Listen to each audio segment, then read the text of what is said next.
توحید اسما و صفات. تمام اسما و صفات الله جل شانه که در قرآن و سنت ثابت است، ایمان داشتن به آن فرض عین است.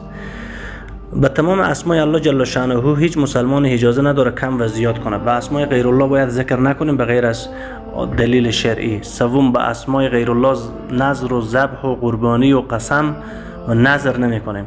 چهارم، به اسمای غیر الله توسل، استغاثه، استعانت نمی کنیم، یعنی کمک و مدد از اسمای غیر الله نمی خواهیم. پنجم، اسمای الله متعال را بالای انسان ها به غیر از کلمه عبد استفاده نمی کنیم، یعنی یک نفر مستقل رحمان رحیم صدا نمی زنیم، عبدالرحمن عبدالرحیم صدا می زنیم.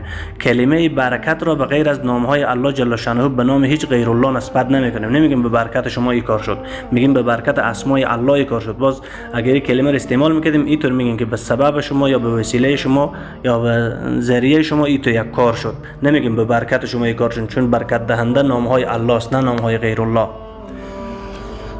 و نام های الله را بر نام های او صدا میزنیم، یعنی نام غیر الله را بالای الله متعال نعوذ بالله نسبت نمی کنیم.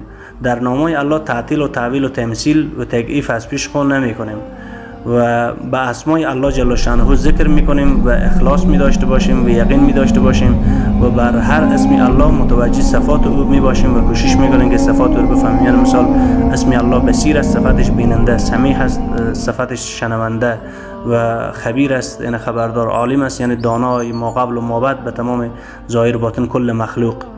این اسمای الله است. تمام اعمالی که به اسمای الله تعلق داره وقتی که شروع شد او حلال میشه، مثل نذر و ذبح و قربانی و قسم اگه به اسم الله شروع میشه او حلال میشه و پاک عبادت است. اگه به اسم غیر الله شروع شد این شرک است.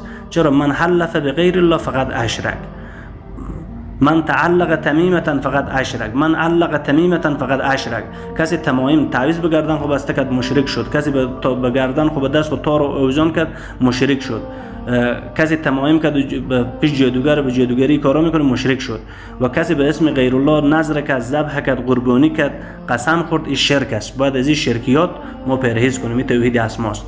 و صفات الله جل شانه کامل و مکمل و اکمل است و دارای تمام صفات الله متعال شامل کمالات می باشد و از تمام نقص و نقض و عیب و ضعف و ضعف و هر کمزوری صفات الله متعال پاک و منزه است و کامل و اکمل است. پس اینطور میگیم که الله جل شانه بالای عرش استوا کرده، الرحمن علی العرش استوا یا ثم علی العرش استوا. آیات خیلی زیاد است در قرآن کریم به این باره. الله متعال بالای عرش استوا کرده، مشابه به تمام مخلوقات خود نیست، کیفیت آن مجهول است، یعنی کیفیتش مشخص نشده در قرآن و سنت و سوال کردن درباره ذات آن بدعت است. اجازه نیست که پرسان کنیم ذات الله چگونه است، چی رنگ است، چی قسم است. این اجازه نیست، منع شده در شریعت. و ایمان داشتن به ذات الله متعال فرض است. دعا و توسل به طریقه رسول الله صلی الله علیه و سلم انجام داده می شود. هر دعا در جا و وقت خود عبادت است. جا و وقت دعا را تبدیل کنیم بدعت است. دعا یا سنت یا مستحب است. تمسخر یا انکار دعا کفر و ارتداد است. پس این طریقه دعا توسل به سه قسم است. اول به اسما و صفات الله متعال، به برکت بصیر بودن تو، سمیع بودن تو، عالم بودن تو، این صفات تو این مشکل مرحل بساز. این میگه توسل به اسما و صفات، وسیله جستن به اسما و صفات. دوم به عمل کردن سنت های رسول الله صلی الله علیه و سلم. وقت کدام مشکل رسول الله صلی الله علیه و سلم چه کار کرده همون کارو بکنیم. یعنی مثل که مشکل پیدا شد صلات الحاجات بخونیم، استخاره بکنیم، به اصطلاح مشوره بکنیم و صدقه بدیم. این میگه توسل کردن به سنت، یعنی عمل کردن به سنت رسول الله صلی الله علیه و سلم که در همون کیفیت مو اعمال و مشکل چی می باشه همون عمل پیامبر اختیار بکنیم. به نام پیامبر توسل کردن شرک است. به برکت پیامبر، به برکت صحابه، به برکت اولیاء این گپا شرکیات است. چرا؟ وقتی که ابراهیم علیه السلام به آتش میاندازن نمرودی ها، نمیگه به برکت آدم و نوح و الیاس و شیس، میگه حسبنا الله نعم الوکیل، بس است، کافی است برای ما الله. وقتی که یونس علیه السلام به شکم ماهی میفته از سخت‌تر چی باشه؟ نمیگه که به برکت آدم و نوح و اسحاق و ابراهیم و فلان و فلان مشکل مرا حل کن، میگه لا اله الا انت سبحانك انی کنت من الظالمین. پس وقتی که شما به یک مشکل مصیبت سر میخوریم از غیر الله مدد خواستن و کمک خواستن این شرک است. اگر شما میخواهیم به این معناست که یعنی به الله اطمینان نداریم که الله مشکل کشاست، حاجت رواست و حل کننده مشکل شماست. شما فکر میکنید که الله ضعیف است، مشکل شما را انجام داده نمیتونه و این عقیده شرکی است. چرا که شما در قرآن میخوانیم که ایاک نعبد و ایاک نستعین، خاص الله را عبادت میکنیم و خاص از الله کمک و مدد میخوایم. پس الله جل شانه برای حل مشکل شما ضعیف و کمزور نمی باشه.